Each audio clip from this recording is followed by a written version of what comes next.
अस्सलामुअलैकुम दोस्तों, ओमान की सुप्रीम कमेटी की आज 18वीं प्रेस कॉन्फ्रेंस हुई है, जिसमें वज़ीर सेहत डॉक्टर अहमद बिन मोहम्मद अल सईदी साहब, जो कि सुप्रीम कमेटी के मेंबर भी हैं, उनका कहना है कि हम पहले मरहले के लिए कोरोना वायरस की वैक्सीन की 10 लाख से ज़्यादा खुराकें महफूज रखेंगे, लेकिन हमें नहीं मालूम कि ये वैक्सीन कब पहुँचेगी, क्योंकि इसका इन्हसार मंजूरियों और मैन्युफैक्चरिंग के आगाज़ पर है।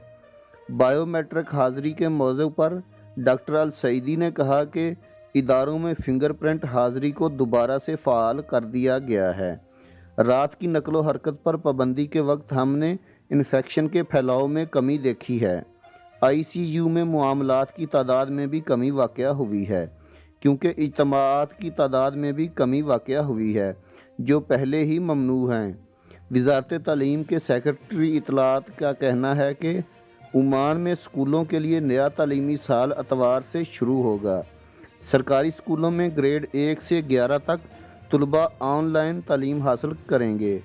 वज़ारत तालीम के सेक्रेटरी का कहना है कि अगर कोई सरपरस्त नहीं चाहता कि उसका बच्चा स्कूल जाए तो उसके लिए उसे दरख्वास्त भेजनी होगी। निजी स्कूलों में अगर मुनासिब इलेक्ट्रॉनिक निज़ाम मौजूद है तो फासलाती तालीम का इस्तेमाल किया जाएगा। डॉक्टर सैफ अल इबरी साहब का कहना है कि ओमान में दाखिल होने वाले अफराद को करंटीन में लाजमी जाना होगा, चाहे उनका कोरोना का टेस्ट मनफी भी होगा। मुसाफिरों के बारे में जनवरी से मई के दरमियान होने वाले एक मुताले में बताया गया है कि इन्फेक्शन के बाद दूसरे दिन और 7वें दिन के दरमियान अलामात ज़ाहिर होती हैं, जबकि कुछ मामलात में 14वें दिन जब उनकी करंटीन की मुद्दत पूरी हुई, इस मुद्दत से रिहाई के दिन भी अलामात ज़ाहिर हुई हैं।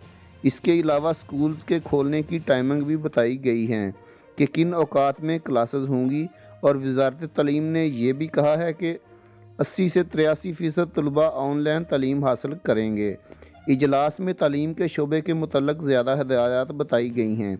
इसके अलावा आज वज़ारत सेहत ने कोरोना वायरस के 618 नए मस्बत केस रिपोर्ट किए हैं, जबकि पिछले 24 घंटों में ओमान में कोरोना वायरस की वजह से 5 अफराद की मौत वाक़या हुई है।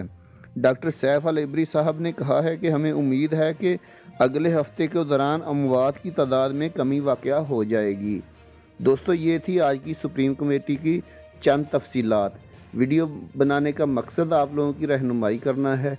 वीडियो अच्छी लगी तो लाइक करके चैनल को सब्सक्राइब ज़रूर कर दीजिएगा, ताकि आने वाली इन्फॉर्मेटिव वीडियोज़ बर वक्त आपको मिल सकें।